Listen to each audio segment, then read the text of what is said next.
시편 106편 1장에서 8절까지 시작. 할렐루야. 여호와께 감사하라. 그는 선하시며 그 인자하심이 영원하미로다.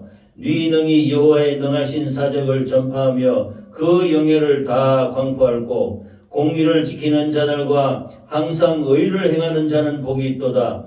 여호와여, 주의 백성에게 베푸시는 은혜로 나를 기억하시며 주의 구원으로 나를 건거하사 나로 주의 택하신 자의 형통함을 보고 주의 나라의 기업으로 즐거워하게 하시며 주의 기업과 함께 자랑하게 하소서. 우리가 열조와 함께 범죄하여 사특을 행하며 악을 지었나이다. 우리 열조가 애굽에서 주의 기사를 깨닫지 못하며 주의 많은 인자를 기억지 아니하고 바다 곧 공회에서 거역하였나이다. 그러나 여호와께서 자기 이름을 위하여 저희를 구원하셨으니 그 큰 권능을 알게 하려 하심이로다. 디모데후서 3장 1절입니다.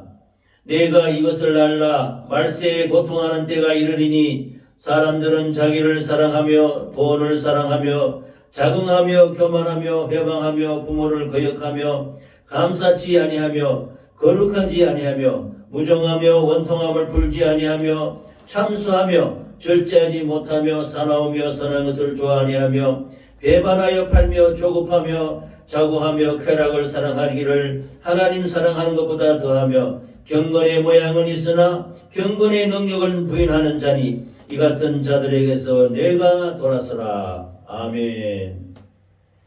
이 시편 106편 1절에서 8절까지 말씀과 디모데후서 3장 1절에서 5절까지 말씀을 중심으로 감사의 생명샘, 감사의 샘물이 솟아나는 거죠. 감사의 생명샘이라는 제목으로 은혜를 나누겠습니다. 오늘 말씀은 시편 106편 말씀은 다윗 왕의 시입니다.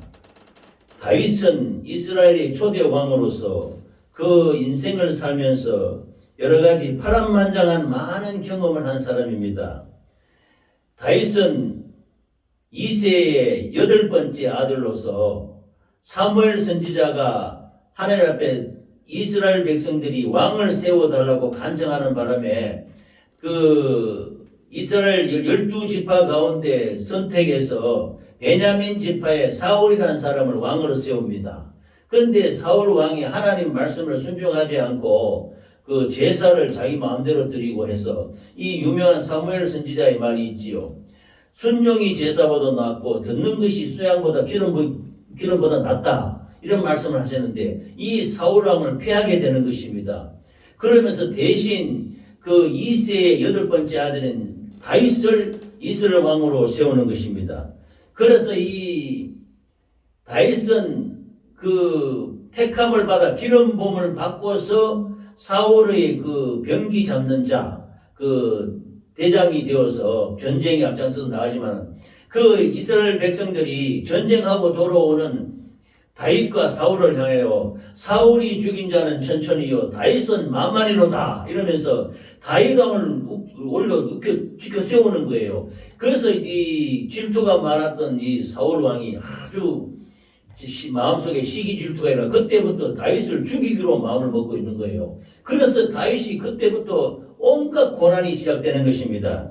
그래서 이 사울 왕이 그 머리가 아파서 막 이 악한 역사에 따라서 이렇게 좀 횡술수술하고 할 때 다윗이 수금을 찬양을 잘했습니다. 수금을 타면요. 여호와는 나의 목자시니 이 시편 23장 같은 경우는 그 심령을 변화시키는 그 찬양입니다. 그런 그 찬양을 부르면 그 사울의 그 머리 아픈 증상이 깨끗하게 나았다고 해요. 그래서 자기 병기 잡는 자를 삼고 나중에 사위까지 자기 둘째 딸인 미가를 다윗에게 결혼을 시킵니다. 그러면서도 이 다윗을 죽이려고 사울이 온갖 그 고난을 다 주는 거예요. 그래서 어린 양을 치면서 심지어 양을 치는 목자로서 얼마나 그 했냐면 그 막대기 지팡이로 곰이 달라들고 사자가 달라들면 그 입을 찢어서까지라도 양을 구해내고 했다는 용맹스러운 그런 다윗이었습니다.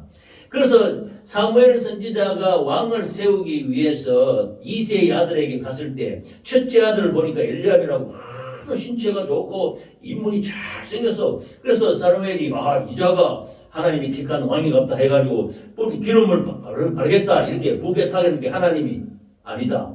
외모를 취하지 말라.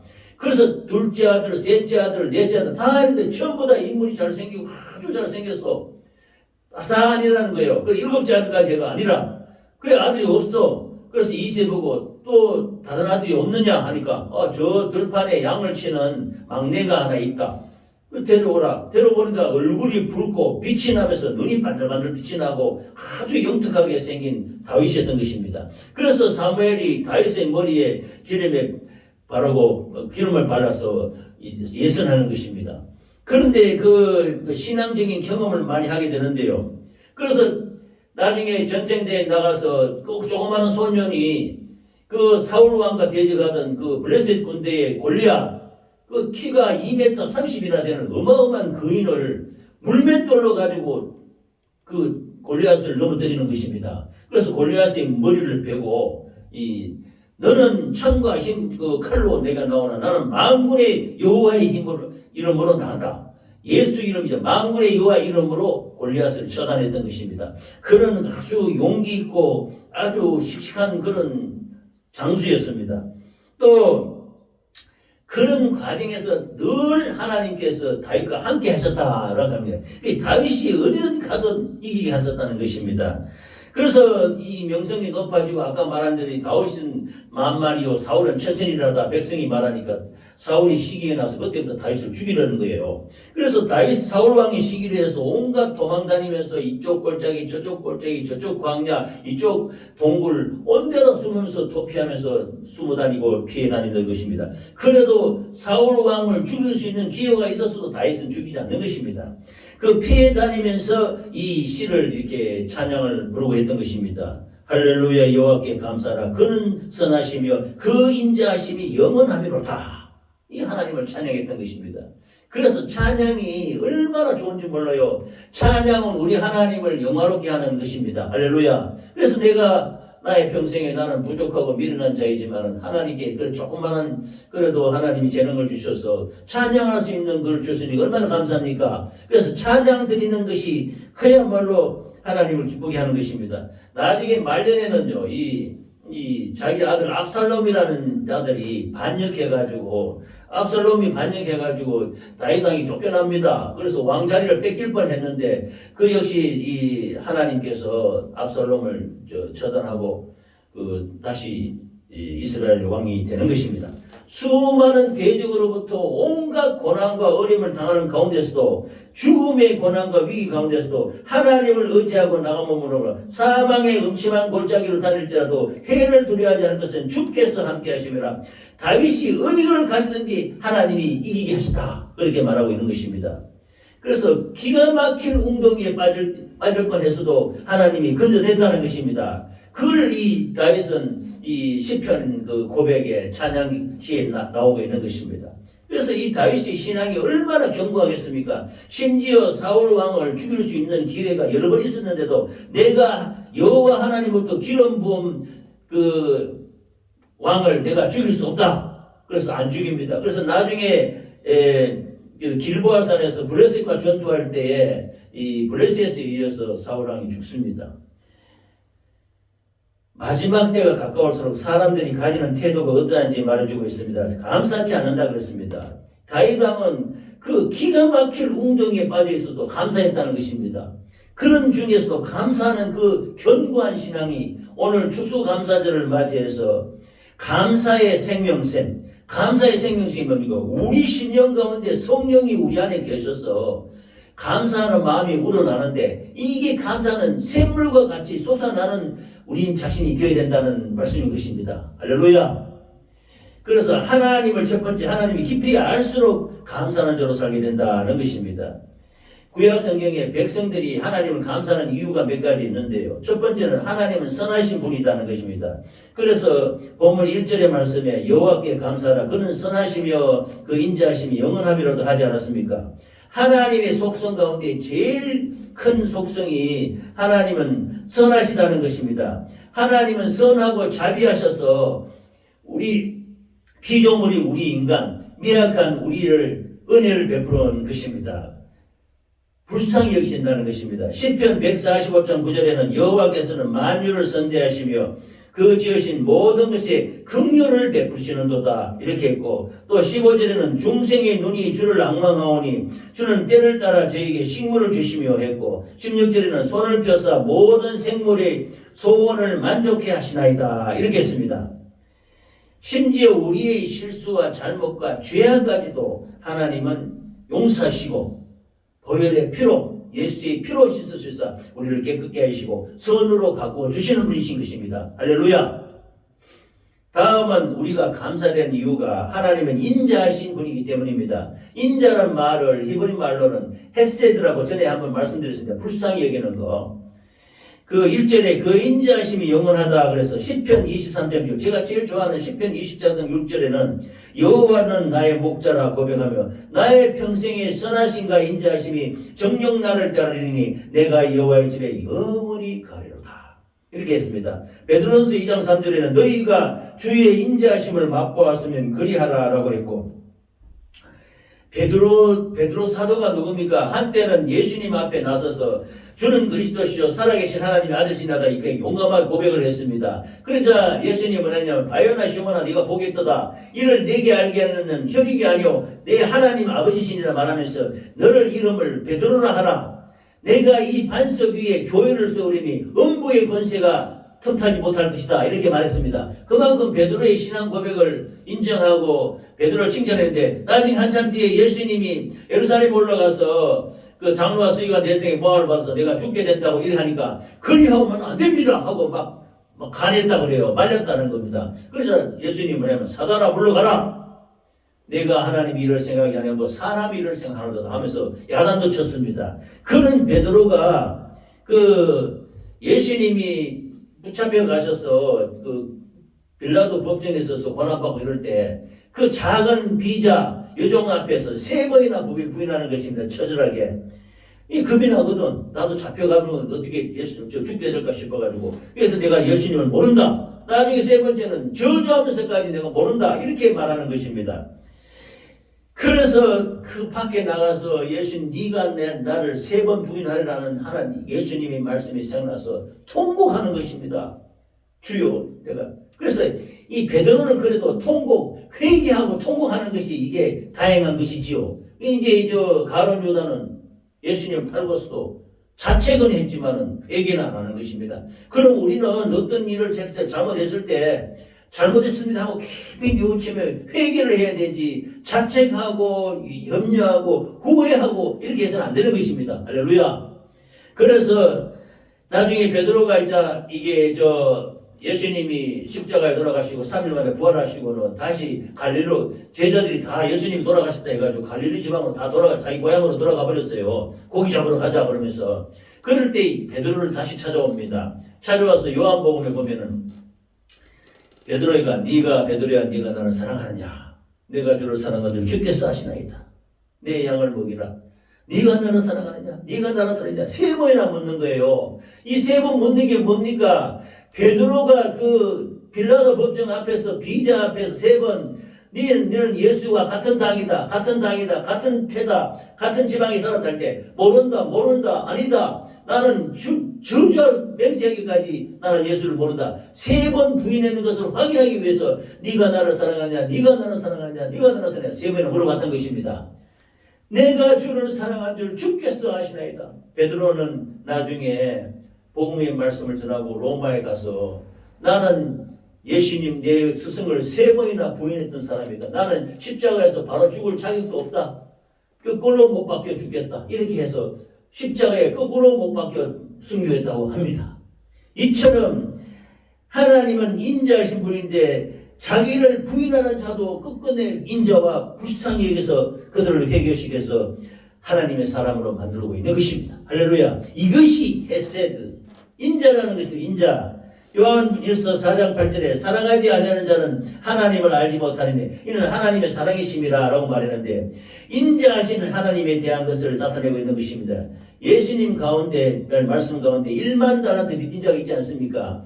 1만 달란트 빚졌는데 엄청난 빚을 진 사람 1만 달란트 빚진 자는 바로 우리입니다. 우리 죄값이 1만 달러인데 이 빚을 예수님이 십자가 보혈의 피로 우리를 속죄하지 않았습니까? 그런데 100대나리온 빚진 자에게 그렇게 악하게 해서는 안 된다. 이 1만 달러한테 비유가 있는 것입니다. 탈무드에는 이런 얘기가 있어요. 어떤 포도원 주인이 있는데 자기 그 일꾼 중에 한 사람이 아주 그 포도원 주인 자기가 가지고 있는 그 오래된 포도주는 오래될수록 값이 비싸고 귀하거든요. 그 귀한 포도주통을 이 품꾼이 막 넘어뜨려서 부숴버렸어.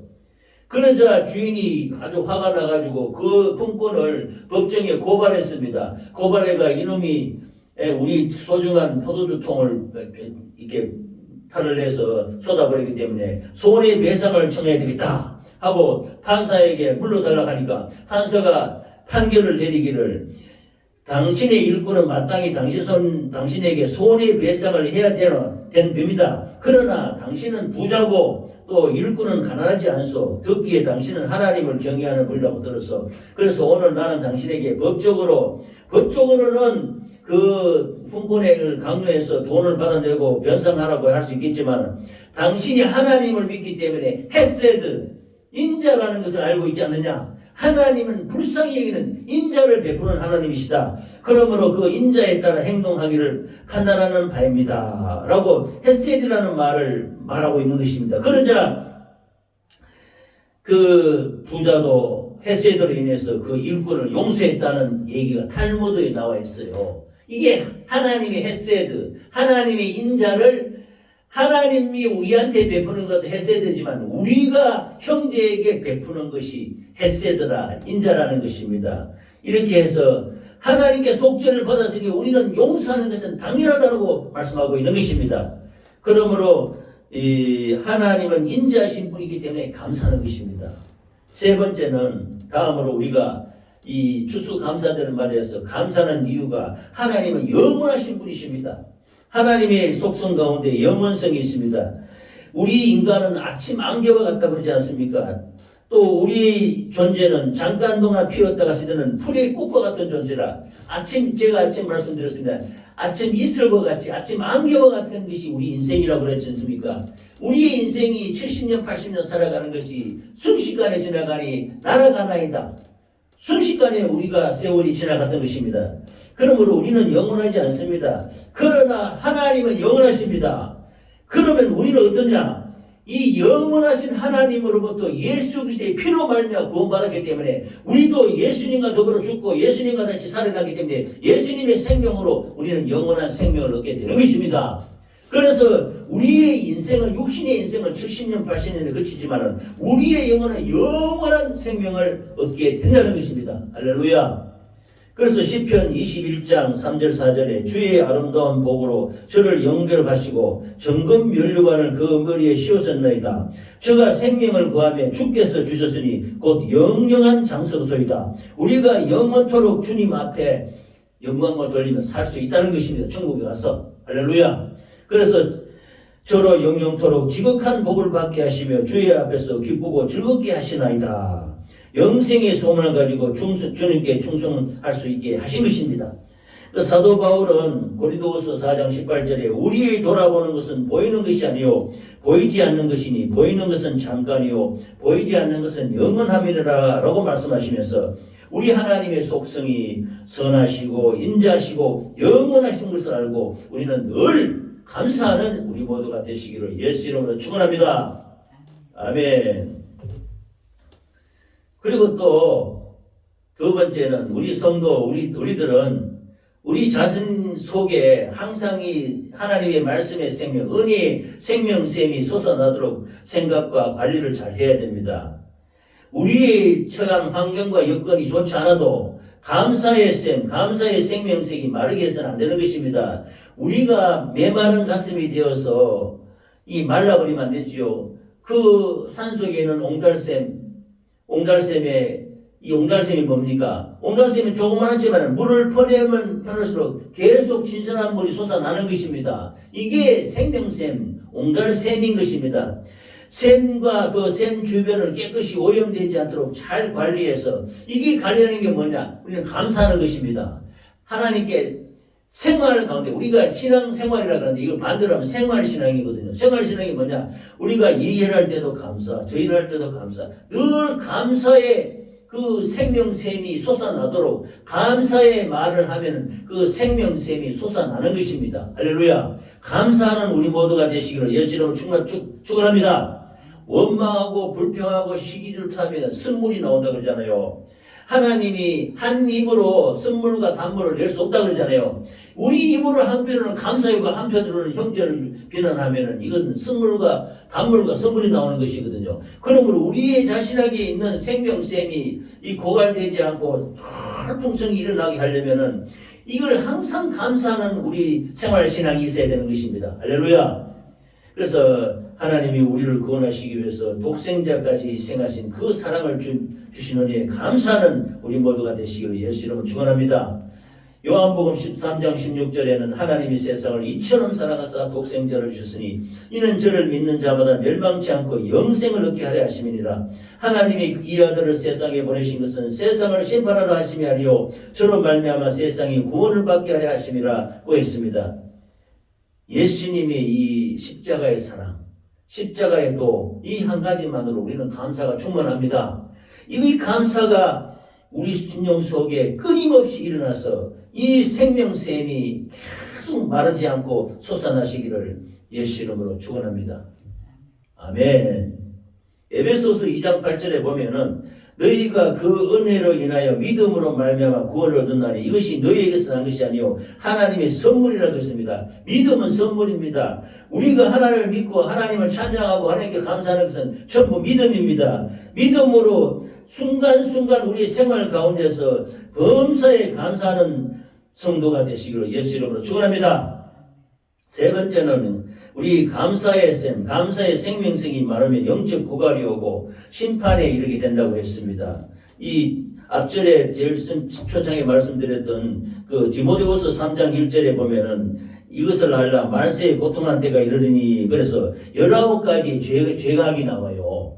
그러므로 디모데에게 내가 이것을 알라 말세에 고통한다 이른다고 1절에 말씀하면서 마지막 종말에 주님이 오셔서 심판할 때 가까워지면 세상에 19개 되는 악하지 온갖 죄악이 이렇게 관영해지는데 첫 번째 보면은 이 예수님도 마지막 때의 모습을 노아의 때와 같이 롯의 때와 같다고 했습니다. 창세기 6장에 보면 노아의 때에 노아 8식구가 방주를 짓지 않습니까? 그때 세상들이 먹고 마시고 시집가고 장가가면서 온갖 쾌락과 광폐와 음란과 부정과 퇴폐 속에 이 땅이 참 세상에 죄악이 관영했다 그랬습니다.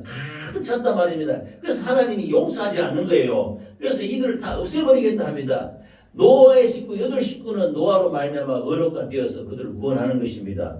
그리고 롯의 때에 보면은 소돔과 고모라의 세돔이라 그게 무슨 뜻이냐면 지금 동성애가 그 소돔이라는 뜻이에요.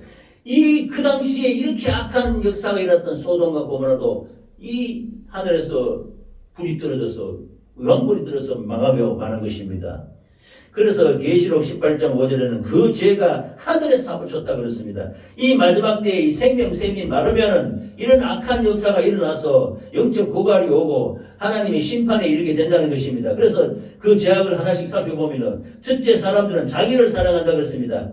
하나님 말씀하지 않았습니까? 이 우리의 그 영적인 계명이 네 하나님을 사랑하고 네 이웃을 사랑하고 네 이웃을 네 몸과 같이 사랑하라. 하나님을 사랑하고 네 자신을 사랑하고 네 이웃을 사랑하는 것이 이것이 이 우리 황금률이라 그래서 계명 중에 첫째가는 계명입니다. 하나님을 사랑하고 이웃을 사랑하고 나 자신을 사랑하는 것이 제일 중요한데 하나님 사랑 제쳐두고 이웃 사랑 제쳐두고 내 자신만 사랑하는 거 이게 마지막 말세의 악한 역사가 일어난다는 것입니다. 그래서 자기만 알고 자기 주장만 알고 자기만 사랑하는 거.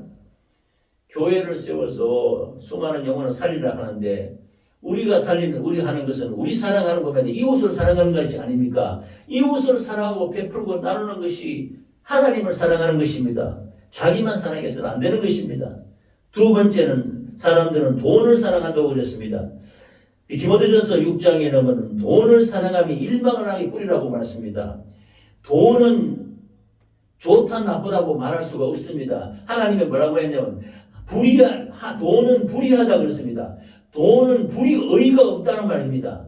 돈이 좋고 나쁘다는 의의가 없다는 거예요. 그러므로 이 불의한 돈으로 친구를 사라고 그랬습니다. 우리 친구는 그럼 돈으로 친구를 사라는 것은 돈을 베풀고 나누고 섬기는 데 사용하는 것이지, 이 돈을 갖고 자기 자신의 쾌락과 방종과 타락과 교만과 이런 자기 자신을 자랑하는 일에 써서는 안 된다는 것입니다.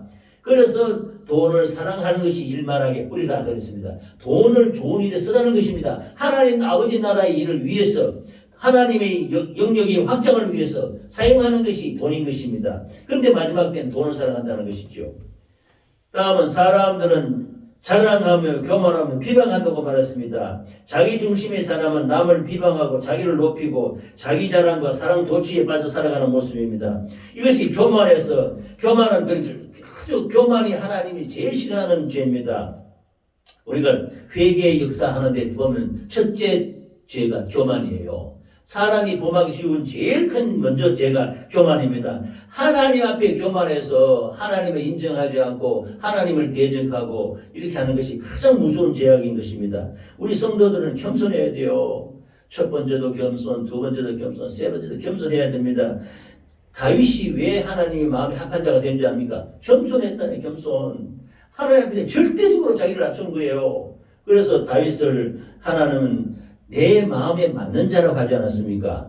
주를 찬양하고 주를 높이고 주님을 자랑하고 주님의 은혜에 감사하고 모든 이렇게 할 때 이 교만이 없는 것입니다. 교만을 끄어야 되는 것입니다.